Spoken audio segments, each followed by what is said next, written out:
Olá, eu sou o João. E eu sou a Ana Laura. Nós somos acadêmicos de odontologia da Universidade Federal de Juiz de Fora e hoje no Odontotalks, o nosso podcast sobre assuntos do mundo odontológico, vamos falar sobre o que é o bruxismo e seus impactos pela pandemia da Covid-19.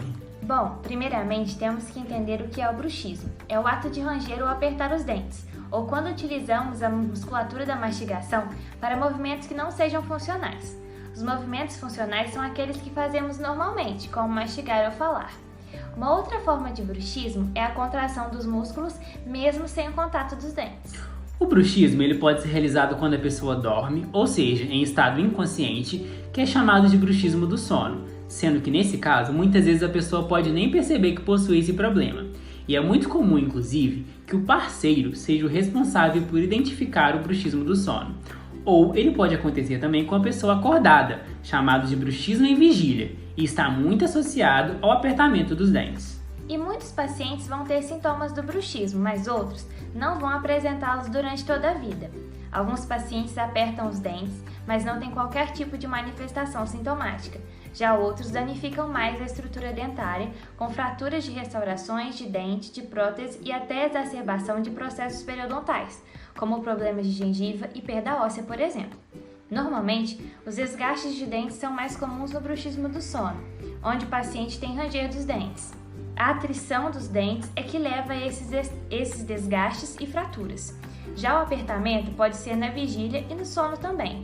Pode gerar fraturas de restaurações de dentes, além de dor na musculatura da mastigação, por exemplo. E entre os sintomas mais comuns, podemos falar do cansaço durante o dia, dor de cabeça ao acordar, dor na musculatura da face e na articulação da mandíbula, zumbidos ou sensações de ouvidos entupidos, travamento mandibular, estalos durante os movimentos mastigatórios ou até mesmo quando abrimos a boca. As causas do bruxismo são diversas, mas estão fortemente ligadas a fatores psicológicos. O estresse e a ansiedade podem ser importantes fatores para o surgimento dessa condição ou para a piora do quadro. E a pandemia ocasionou o aumento de problemas psicológicos, como a ansiedade e a depressão, além do medo de ser contaminado pelo vírus e preocupações financeiras. Isso afetou diretamente a saúde bucal, levando ao aumento de casos de bruxismo na sociedade. Inclusive, uma pesquisa realizada na PUC Rio Grande do Sul mostrou que os casos de bruxismo teriam mais do que triplicado durante a pandemia.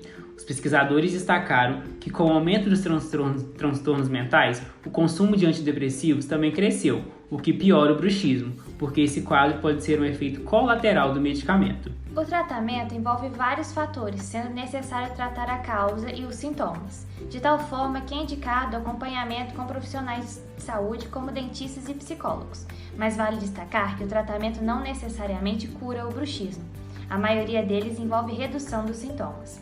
Os dentistas podem utilizar placas interoclusais para evitar o desgaste, laser terapia para dor, uso de medicamentos como remédios para dor.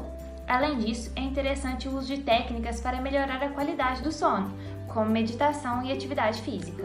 Uma curiosidade é que hoje em dia, onde tudo se faz com o celular, existem aplicativos para lembrar o paciente de parar de apertar os dentes. Se você percebe que tem ou conhece alguém que tem bruxismo, procure ou oriente buscar um profissional dentista capacitado que irá auxiliar com esse problema.